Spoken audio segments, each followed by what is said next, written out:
काली नजर। माँ, माँ, अरे क्या माँ माँ कर रहा है? बकरी का बच्चा है क्या? अरे माँ, मजाक छोड़ो। मुझे फाइनली वो मेन चौराहे वाली दुकान मिल गई है। अब देखना, आपका बेटा दुगनी स्पीड से पैसा कमाएगा। उफ़ो, ये क्या? मेरी ऑनलाइन मेकअप क्लास चल रही है। इतनी जोर से क्यों बोल रहे हो आप दोनों? अरे मेरी धर्म पत्नी जी, मेकअप क्लास बाद में करना। वो चौराहे वाली दुकान मिल गई है हमको। अरे वाह! रुको, मैं अपनी माँ को फोन लगाकर बता देती हूँ। अरे मैं भी अपने रिश्तेदारों को बता देती हूँ। कितनी खुशी की बात है। हाँ हाँ, मैं भी अपने दोस्तों को बता देता हूँ। 1 हफ्ते बाद रजिस्ट्री है। बस, घर में खुशी का मौका था। उन तीनों ने अपने अपने फोन उठाए और लोगों में बात फैलाना शुरू कर दिया। और रही सही कसर श्वेता बहू ने अपने पड़ोस में सबको बताकर कर दी।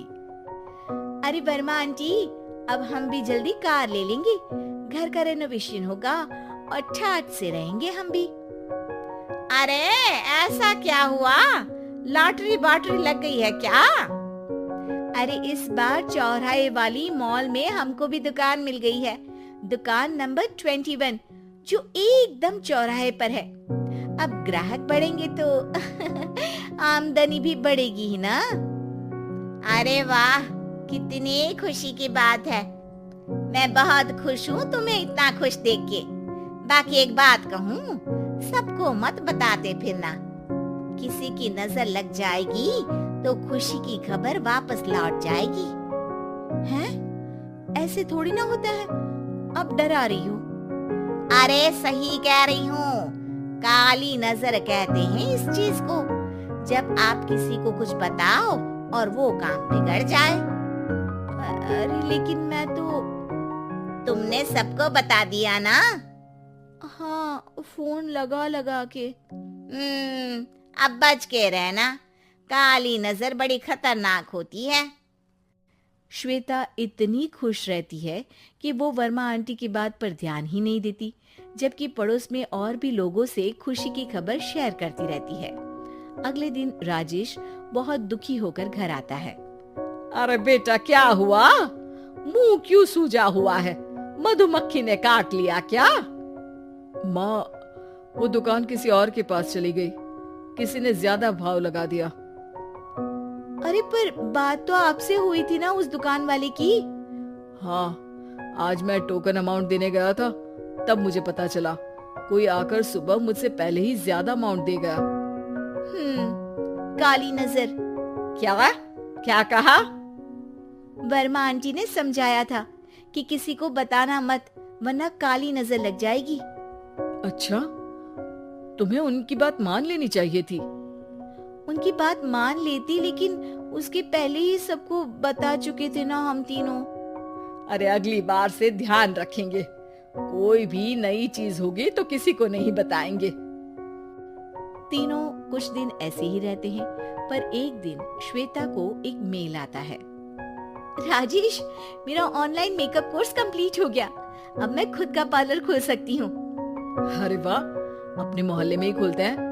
ये जो घर के सामने दुकान है ना, वहीं।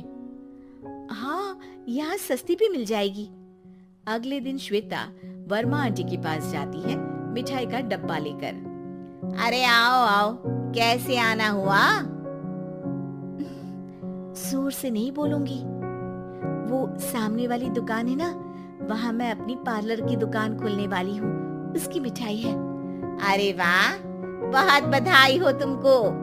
हाँ, मैं कमाने लगूंगी तो राजेश पर पूरे घर का बोझ नहीं रहेगा ना आंटी जी। ये तो है, पर ये बता कि तूने ये बात किसी और को तो नहीं बताई ना? अरे नहीं नहीं, पिछली बार गलती कर दी थी। काली नजर लगी किसी की और राजेश के हाथ से वो दुकान चली गई थी। सबको मत बताना। चलो मैं चलती हूँ, कल दुकान की बात करने भी तो जाना है। अगले दिन श्वेता दुकान के लिए मालिक से बात करने जाती है। अरे लेकिन दुकान तो हम कल रात को ही किसी को दे चुके हैं। कल ही? हाँ, कल ही। 2 दिन बाद कोई यहाँ पार्लर भी खोल लेगा। अब कहीं और दुकान देख लीजिए। अरे पर हमको भी तो पार्लर ही खोलना था। भाई एक ही दुकान है, आधी आधी तो नहीं दे सकता ना मैं। राजेश और श्वेता घर पर हताश होकर आ जाते हैं। इस बार तो किसी को बताया भी नहीं था, अब किसकी काली नजर लग सकती है। सुनो, तुमने माँ को बताया था क्या? अरे कैसी बात कर रही हो, माँ की नजर थोड़ी ना लगेगी। पक्का तुमने किसी को नहीं बताया था ना? सिर्फ वर्मा आंटी को बताया था, उन्होंने ही मुझे किसी को नहीं बताने को कहा। अरे यार तुम भी सही हो, मेरी माँ को नहीं बताने को कह रही हो, पर वर्मा आंटी को बताना तुम्हें जरूरी लगा। अरे वर्मा आंटी ने ही तो काली नजर के बारे में बताया था ना, वो हमेशा हमारा भला ही तो चाहती है।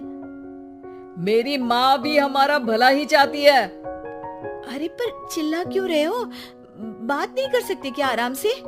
नहीं आता वो आराम से बात करना, और करना भी नहीं चाहता हूँ मैं। दुकान जाने का दुख गुस्से में बदल गया था और राजेश और श्वेता में बात बंद हो गई थी। 2 दिन बाद मोहल्ले में पार्लर का इनॉग्रेशन हुआ, जिसमें मोहल्ले के सभी लोगों को बुलाया गया, पर श्वेता, राजेश और माँ नहीं जाते। माँ अंदर आ जाओ, क्या देख रही हो? अरे नया पार्लर देख रही हूँ अपने आंगन से। देखो, माँ को दूसरे का सुख देखने में कितना मजा आ रहा है, मेरा दुख नहीं दिख रहा इन्हें। यहाँ मेरा पार्लर भी तो हो सकता था। अरे चुप रहो यार, हर बात में लड़ाई क्यों ढूंढ रही हो? राजेश और श्वेता फिर बहस करने लगते थे। तभी माँ ने दोनों को बाहर बुलाया। अरे जरा देखो तो, दुकान चलाने वाले का बोर्ड पर नाम क्या लिखा है? श्रुति वर्मा। गाड़ी निकाले बेटा, हमें कहीं जाना है। काली नजर का इलाज कराने? राजेश अपनी बाइक निकालता है। तीनों ट्रिपलिंग कर रहे हैं। माँ राजेश को उस मॉल वाली दुकान पर लेकर जाती है जहां राजेश अपनी दुकान खोलने वाला था। यही दुकान लेना चाहता था ना तू? हाँ, पर इनको भी दुखी करने लेकर आई हो क्या यहाँ पर दुकान दिखाकर? वहाँ काफी नहीं था? अरे श्वेता थोड़ा सब्र रख, अभी पता चलेगा कि हम यहाँ क्यों आए हैं। बता, इस दुकान चलाने वाले का नाम क्या है? अनुपम वर्मा। कुछ समझ में आया? वो दुकान वाली श्रुति वर्मा, ये दुकान वाला अनुपम वर्मा, और हमारे पड़ोस में हमने उस दुकानों के बारे में बताया किसको था? अब वर्मा आंटी को। मतलब वर्मा आंटी ही हमारा काम बिगाड़ रही है? नहीं नहीं, ऐसा नहीं हो सकता, ये बस इत्तेफाक है। राजेश अपना फोन निकालता है और श्रुति वर्मा और अनुपम वर्मा के नाम फेसबुक पर सर्च करता है, जहां ये दोनों ही वर्मा आंटी के रिश्तेदार होते हैं। श्वेता को समझ में आ जाता है कि वर्मा आंटी की ही नजर काली नजर है। अब क्या करना है? कोई भी खुशी की खबर हो तो काली नजर से बचना है, यानी वर्मा आंटी से बचना है।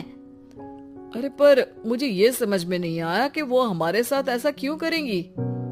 अरे बेटा, एक सीख है, दूर के आदमी को आपकी तरक्की से कम परेशानी होगी, पड़ोसी को ज्यादा। दोनों माँ की बात में हामी भरते हैं और अगला काम चुपचाप करने की कसम खाते हैं, ताकि आगे से वर्मा आंटी कोई काम ना बिगाड़ सके।